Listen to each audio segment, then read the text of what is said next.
नमस्कार दोस्तों, आप सभी का स्वागत है मेरे चैनल इन्फिनिटी ग्रोथ में। इस वीडियो सीरीज़ में हम Kota university BA second year की 1 वीक सीरीज़ से लेसन स्टार्ट करेंगे। पहले हमने इकाई फर्स्ट की थी और अभी इकाई सेकंड स्टार्ट करेंगे। अब आती है इकाई सेकंड, राज्य प्रमुख। नंबर 1 क्वेश्चन, राष्ट्रीय जनवादी कांग्रेस किस देश का राष्ट्रीय विधानमंडल है? राष्ट्रीय जनवादी कांग्रेस चीन के राष्ट्रीय विधानमंडल का नाम है। नंबर 2, अमेरिकी राष्ट्रपति के विशेषाधिकार से आप क्या समझते हैं? Number answer, executive privilege. इसके रहते हुए अमेरिकी राष्ट्रपति कोई भी जानकारी देने से मना कर सकता है। इस अधिकार का इस्तेमाल इसलिए किया जाता है ताकि राष्ट्रपति को अपने सलाहकारों के साथ होने वाली चर्चाओं को सार्वजनिक नहीं करना पड़े। नंबर 3, अमेरिकी राष्ट्रपति को कैसे हटाया जा सकता है? अमेरिकी के राष्ट्रपति को महाभियोग द्वारा 4 वर्ष के कार्यकाल से पूर्व किसी भी दिन पदच्युत किया जा सकता है। यह महाभियोग प्रतिनिधि सभा के बहुमत के प्रस्ताव द्वारा सदन में लाया जा सकता है। नंबर 4 क्वेश्चन, अमेरिका के राष्ट्रपति का कार्यकाल कितने वर्ष है? अमेरिका के राष्ट्रपति का कार्यकाल की अवधि क्या है? अमेरिकी संविधान के अनुच्छेद 2 में राष्ट्रपति का कार्यकाल 4 वर्ष निर्धारित किया गया, किंतु निम्न परिस्थितियों में राष्ट्रपति अपने पद से हटा हुआ माना जाएगा। वह समय त्याग पत्र दे तो, पद पर रहते हुए उसकी मृत्यु हो जाए तो, उसके ऊपर महाभियोग सिद्ध हो जाए तो राष्ट्रपति पद से। क्वेश्चन नंबर 5, ब्रिटेन में राजतंत्र को बनाए रखने के पीछे कोई 2 कारण बताइए। ब्रिटेन के लोगों ने राज परिवार को अपने भाग्य का प्रतीक मान लिया है। राजतंत्र ब्रिटिश वासियों के लिए ऐतिहासिक परंपरा का आधार है। राजतंत्र राष्ट्रीय एकता, सदृढ़ता, स्थिरता एवं सुरक्षा का प्रतीक है। ब्रिटेन में राजतंत्र को बनाए रखने के लिए निम्न कारण हैं। ब्रिटेन के नागरिक स्वभाव से रूढ़िवादी होते हैं। ब्रिटिश लोगों में गणतंत्रात्मक भावनाओं का अभाव। नंबर 6 क्वेश्चन है, जेबी वीटो का अर्थ स्पष्ट कीजिए। आंसर, अमेरिका में कांग्रेस के अधिवेशन के दौरान राष्ट्रपति के पास यदि कोई विधेयक स्वीकृति के लिए आता है तो राष्ट्रपति के द्वारा उस पर अवकाश के दिनों में अतिरिक्त 10 दिन तक विचार किया जा सकता है। 10 दिन के बाद राष्ट्रपति की बिना अनुमति के वह विधेयक कानून बन जाता है। यदि 10 दिनों में कांग्रेस का अधिवेशन समाप्त हो जाए और राष्ट्रपति की स्वीकृति न मिले तो यह विधेयक स्वतः ही रद्द हो जाता है। इसमें राष्ट्रपति का जेवी वीटो कहलाता है। क्वेश्चन नंबर 7, वर्तमान में संवैधानिक प्रावधानों के अनुसार अमेरिका में एक व्यक्ति अधिकतम कितनी बार राष्ट्रपति बन सकता है?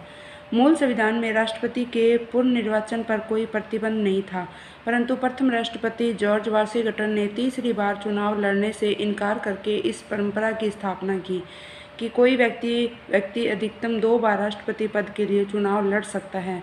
ब्रिटेन के स्मार्ट की कोई कार्यपालिका शक्तियाँ बताइए। ब्रिटेन के स्मार्ट की कार्यपालिका शक्तियाँ निम्न हैं। सम्राट प्रधानमंत्री सहित अपने मंत्रिमंडल की नियुक्ति करता है।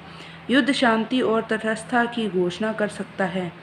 नंबर 9 क्वेश्चन, फ्रांस में राष्ट्रपति पद के कार्यकाल की अवधि क्या है?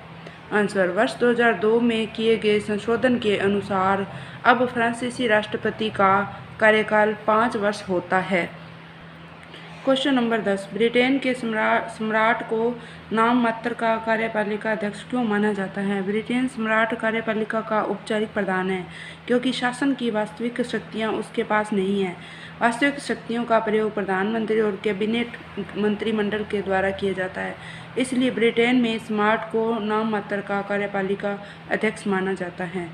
क्वेश्चन नंबर 1 आता है बड़े क्वेश्चनों में। जापान के सम्राट पर लेख कीजिए। आंसर, 1889 में मेजी संविधान में सम्राट की स्थिति सर्वोच्च थी। वह समय था। मेजी संविधान का अनुच्छेद 1 इस बात का प्रावधान करता है कि जापान का साम्राज्य सम्राटों की एक पंक्ति द्वारा युगों तक निरंतर शासित होता रहेगा। संविधान के अंतर्गत सम्राट साम्राज्य का अध्यक्ष था। इसमें प्रभुता के सभी अधिकार केंद्रित थे। जापान की जनता सम्राट को ईश्वर का स्वरूप, पवित्र एवं गुणवान समझती थी। आइटो महोदय के अनुसार राज्य की सभी विधायी शक्तियाँ एवं कार्यपालिका संबंधी शक्तियाँ उनके हाथों में केंद्रित थी।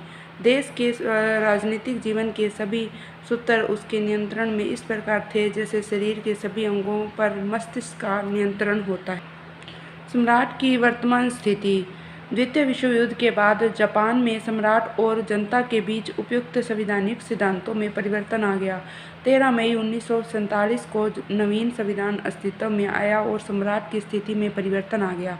नवीन संविधान के अनुसार सम्राट का पद शक्ति का पद न रहकर वैधानिक अध्यक्ष का पद रह गया। अब राज्य की सर्वोच्च सत्ता सम्राट में निहित न होकर जनता में निहित है। राज्य की जनता ही सम्राट की इच्छा का स्रोत है। नवीन संविधान उसे संसदीय लोकतंत्र का संवैधानिक अध्यक्ष बनता है। वह ब्रिटेन के सम्मुख की भांति राज्य करता है, शासन नहीं करता है। सम्राट राष्ट्र की एकता का प्रतीक है। वह शासन की शक्तियों का प्रयोग नहीं करता। नवीन संविधान सम्राट को उन सभी शक्तियों से वंचित करता है जिनका प्रयोग वह मेजी संविधान के अंतर्गत किया करता था। सम्राट की इस बदली हुई स्थिति के संबंध में किवगल और टर्नर महोदय लिखते हैं कि कार्यपालिका शक्ति केवल कैबिनेट के पास है। कैबिनेट रूपी अभिकरण के माध्यम से सम्राट डाइट का यंत्र है। कोई प्रिवी काउंसिल नहीं, राजमुद्रा का कोई रक्षक नहीं, राष्ट्रीय घराने संबंधी कोई मंत्रालय नहीं, कोई स्वतंत्र कमांड नहीं और कोई परामर्शी संस्था नहीं।